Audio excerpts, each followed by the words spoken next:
And so a few years ago, when Dr. Billington graciously invited me to read here at the Library of Congress, I called Bill to let him know that I would be doing just that. And there was a short pause, and he said to me, "Thank you for telling me that, and thank Dr. Billington for inviting you. He was able to get you to read at the Library of Congress when I couldn't even get you to read in our library as an undergraduate." Thank you all very much.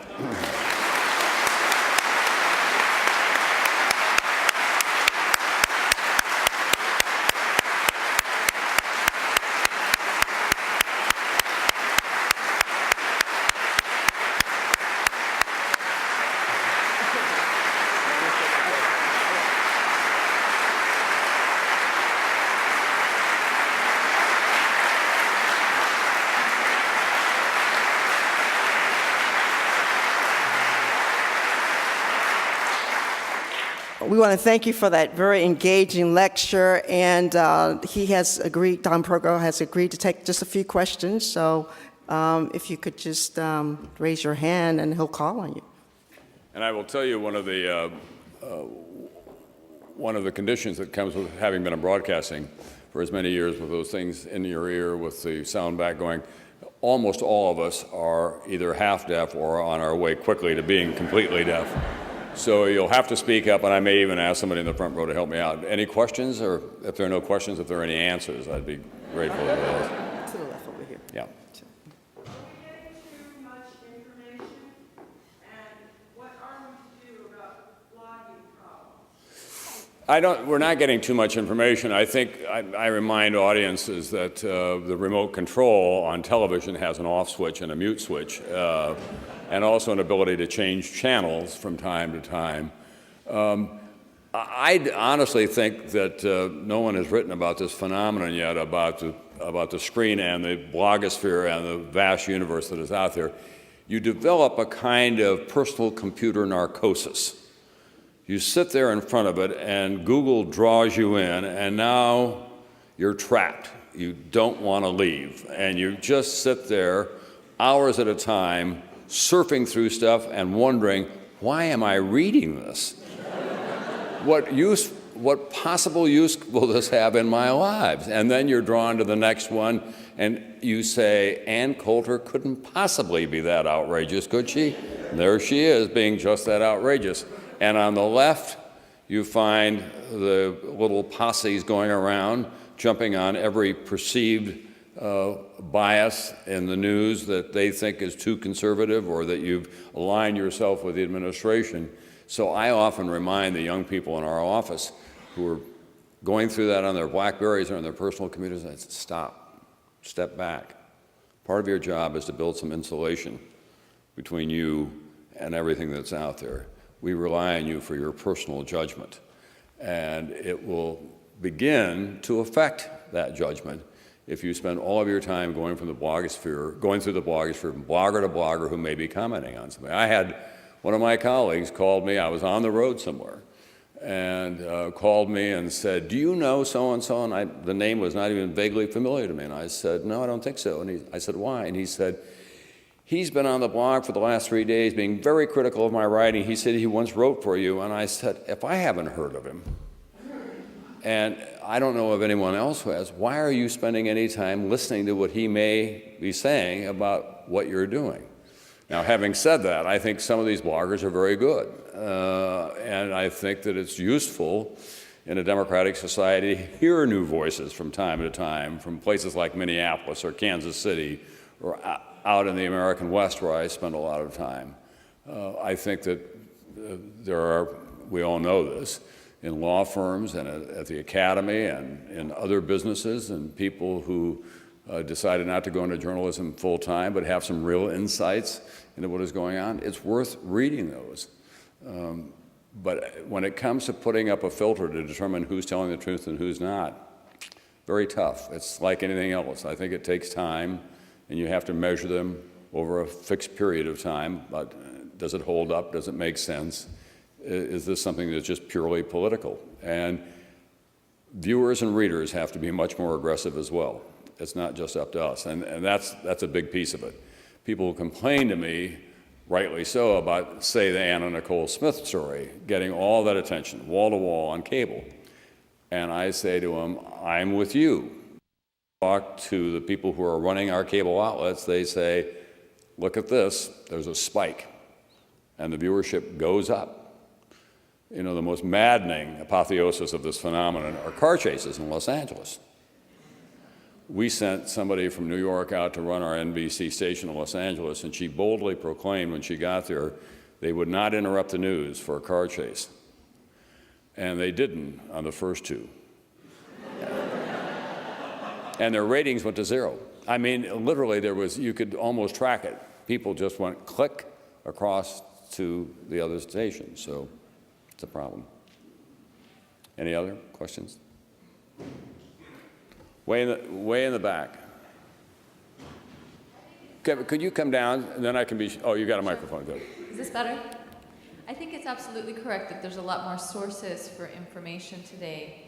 But it does seem to me that in the traditional media, there's also a lot of consolidation in radio, television, and among newspapers, and a decrease in funding for traditional investigative reporting. I just wanted you to comment on that sort of wrinkle in the overall picture of more information being available. I'm not sure I understood. And more investigative reporting. More, yeah. That's needed more. Got it. Well, I couldn't agree more, but I must tell you, Clarence Page, who's here tonight, and our judges in something called the Livingston Awards, which is a kind of the Pulitzer, we like to think, for 35 and under journalists in America.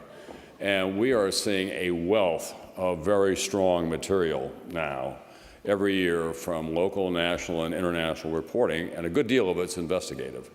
I think one of the conundrums for newspapers, quite honestly, is that as we look at the material that we're getting, and as I read lots of newspapers every day, long investigative pieces, I'm not sure that the new generation, which has an attention span this big, is wading through it, is going through it.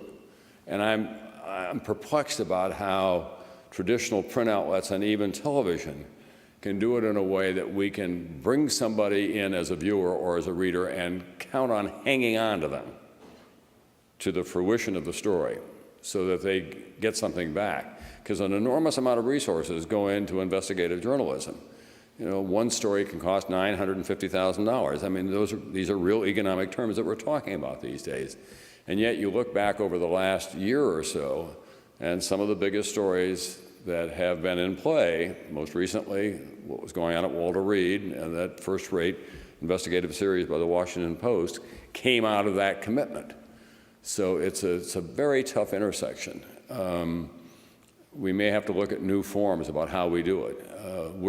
We're spending more time now on investigative stuff. Lisa Myers is dedicated to it just for nightly news alone, and we have other people that work on it as well, because that makes you stand apart from the kind of mob hysteria that identifies with so many other stories. Yes, sir. It appears that we may be heading towards a constitutional showdown between the President and the Congress over funding for the troops in Iraq. And I was struck, Mr. Brokaw, by your comment on the mob mentality of the media, in particular when I think back to how the Terry Schiavo case was handled by the media. And I wonder then what you would, your comments on what you feel the role of media should be to get our nation through what could be a potential crisis looming on the horizon. Well, it'll get a lot of attention, but here's what I was talking about is that the press corps has expanded exponentially. There was a time when you could go to Iowa or New Hampshire or come to Washington, and there would be a big story, and you'd have 4 camera crews, 4 print reporters, and a couple of radio reporters.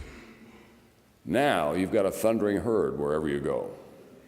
And it does look like the world has been converted into what I call a video wall, and which is just everywhere, all the time, same story.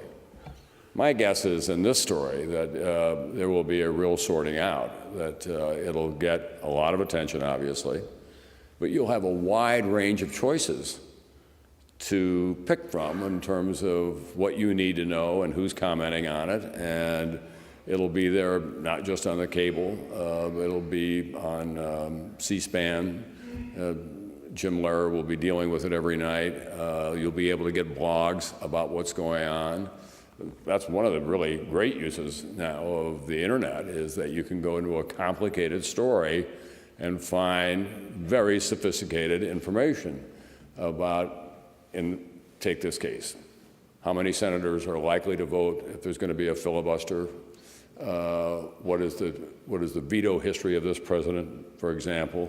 What's the historic precedent for a Congress setting a date certain or maybe cutting off funding? That will be available to you with a keystroke. And that's a great use of this new universe. I'm unfortunately old enough to remember when convention coverage was gavel to gavel. Mm-hmm. And now we know it's much shorter in prime time with a few exceptions. Could you comment on that? Yeah, the question is about gavel-to-gavel convention coverage. Well, we used to do gavel-to-gavel coverage when there were conventions and not kabuki dances.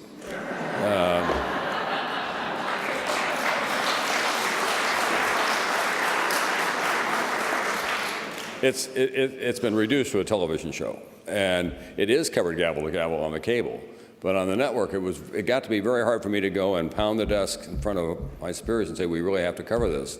And they would look at the lineup, and we knew who the nominee was going to be. We knew who the vice president was going to be. There are no platform fights that take place on the floor anymore. What you have is a kind of joyful convention of people from around the country who go and schmooze, and most of the parties are closed to the press because they're financed by the special interest. I've had a couple of proposals, most of which people have not paid attention to. I said to both parties last year in informal conversations with them after '04, I said, look, you want to do this right, and you really want to get some television coverage for it, then you ought to reduce it to 2 nights on television. Come to Boston, come to New York, go to Denver, Minneapolis, wherever you go, get the parties out of the way. Let all the high rollers come in and the corporate sponsors and have their parties, and then do 2 nights of real business. The first night, obviously, would be centered around the vice presidential choice and his or her speech. And the next night would be around the issues that will define this party and then the presidential candidate's acceptance speech. Then you've got a shot at getting back on prime time on the network. If you don't do that, you're going to be stuck on cable forever. Now, cable is as available as over-the-air television is.